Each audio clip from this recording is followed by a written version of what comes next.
This is Gabe Leonard, in case you didn't know. If anybody wants to pick a place to start, yeah. There was one more I wanted to hit you with. I wanted to know if you had any significance to choosing this car. So this car came from a meetup at Bob's Big Boy in Burbank, and on Fridays they have their car meet. A bunch of guys bring out their old classic cars and hot rods and stuff. And so I found this old Cadillac there, and it was just like this primer grade Cadillac. I couldn't find the owner of the car. He just had like a little plaque in the seat that had a bunch of information about it. So I took some snapshots of it, and then the pandemic hit. And, we all went through a bit of a thing for a few years, right? And this kind of captures my vibe in that. And so I thought it would be kind of cool. Like, I have this Grim Reaper driving the car, and then I put the coronavirus in the hubcap. And I put atomic clouds and the reflections on the bumper over here. And so there's this whole sort of like what I've been calling a comedy on the cusp of tragedy. So there's lots of things that you'll notice in some of these paintings that you may not notice until they're pointed out. And so part of the fun of making the paintings is that there's a few levels to it. One is the surface. You see it like, oh, it strikes you because of the composition, the colors, or whatever it is. It has a sort of a surface appeal to it. The second part is like there's things to find out. There is a story behind it that I have, and I have connections to all these paintings that are based on my own life and my own experiences, and I kind of piece them together like we piece things from dreams in our subconscious, and we will make a place that looks like, oh, I remember I was driving my old car the other day in my dream, but it wasn't really that car, but that's what it was in my dream. So it has that familiar bizarreness to it like a dream does. So I'm doing the same sort of mechanisms in the paintings where I'm taking things from things I experienced, whether when I was a kid or recently, or things that are around my environment, whatever I'm around, and I'm putting them into metaphors and other expressions of what it feels like to go through this journey. So my hope is that when you see it, you're seeing things that remind you about something that you've been through, and you connect on your own level with it. So there's something for you to find in here that, in my thinking that when you collect art, you're like collecting a mirror of sorts. You're collecting something that reflects something back to you, something that you want to think about as aspirational about yourself, or you're projecting something that you want other people to see about you and when they come to your home. So some of what I'm doing, there's an effect called scintillation, which is something looks like it's vibrating in color. Okay. And so what I'm doing is I'm taking a vibrant, like a color that's got like an orange hue to it, mm-hmm. and I'm putting it next to another, either a gray or a bluish color, which is a complementary color. Right. And it's got the same value, and that means that it's the same light or darkness. Like if you were to see it in a black and white, it would just look the same. But when they're the same value, but they're different colors, your eye cannot pick which one to look at, right. And it causes it to scintillate and vibrate, which gives it a sort of a life to it it's an optical illusion, so to speak. What I decided to do in these paintings is I would put a couple of these characters in every painting, but they weren't all in the same painting except for that one painting. So you go through and see how they're all connected to each other through proxy, like they're A and B character in one painting, and then B and C character in another painting, and so on and so forth. This is the smooth operator character, and the whole idea behind this was that talent is part of the picture, but by the time you're on the stage and you're performing and you're doing this as a profession, there is unseen amounts of time and effort in perfecting and mastering a skill and having discipline. And so you use all those things to leverage the talent into a bigger thing, right? This is also from the pandemic. It felt like everything was on fire, and it just like...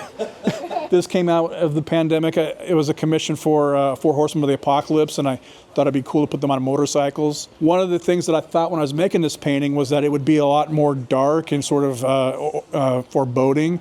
But when you have a white rider, a red rider, a black, and a pale, to get that spectrum of color, it requires a large spectrum of light. So it looks like they're coming from a good place full of light, and they're coming into the dark somehow. So that became a much brighter painting than I ever expected it would be.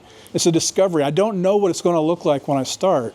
I have basic plans and premises, but there's always room for things to change along the way.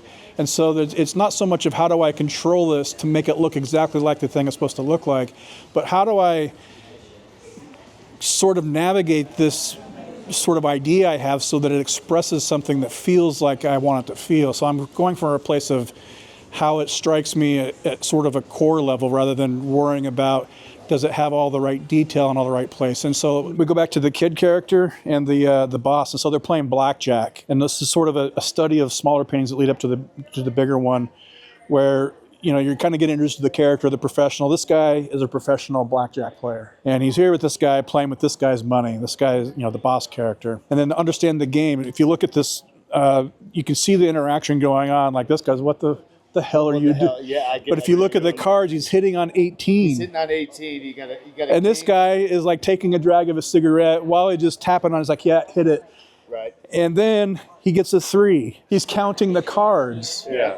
He knows what he's doing. He understands the game. It's not luck. Yeah. So from painting to painting, one of the things I'm doing in the background, outside of just like coming up with the ideas to paint about, is I'm trying to always find new and more interesting ways or playful ways to, how can I take this color palette and do something I haven't done before? How can I take, instead of mixing these reds and dark greens together to make a color structure, how can I do that with like this purple and this green, or this some other color that I haven't done before? And then I have to sit around and figure out. It's like figuring out a puzzle again.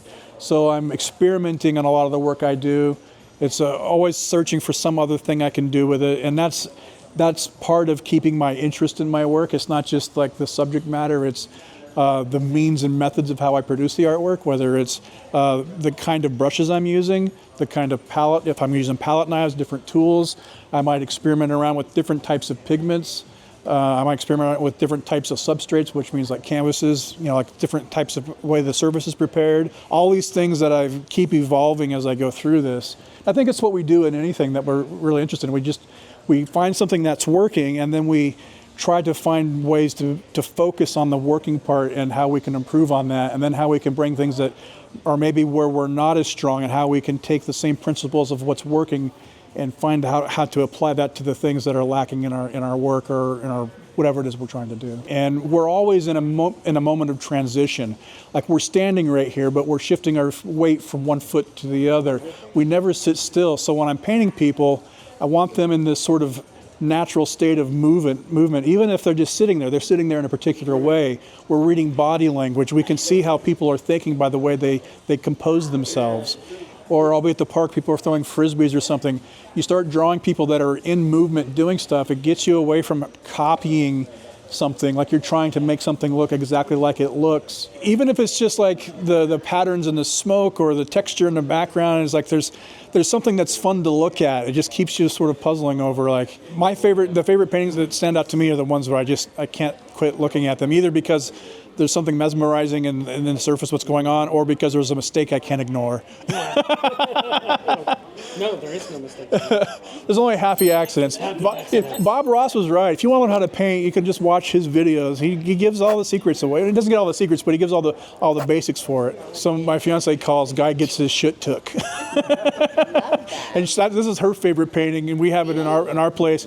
She's like sometimes I'm the girls carrying the chest, and sometimes I'm the guy face down in the sand.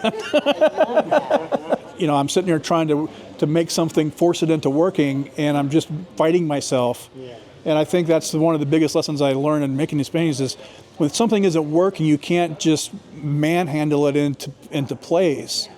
You have to go work on something else, either another area of the painting or a whole other painting altogether. And I have a whole wall in my studio that I have a bunch of paintings I start.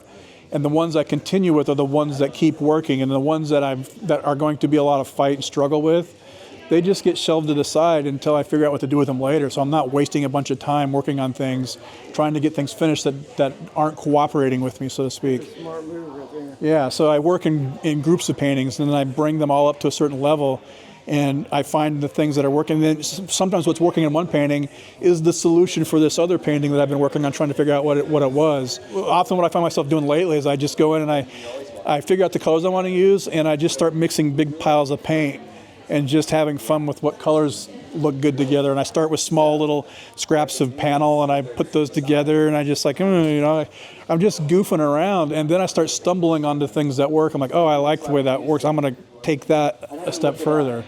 So if you set yourself up and you do all the prep work, you do all the stuff you don't want to do because it's not that much fun, everything's in its right place, all the tools are there, it just makes doing it much easier. And And yeah, so you have to do some prep work.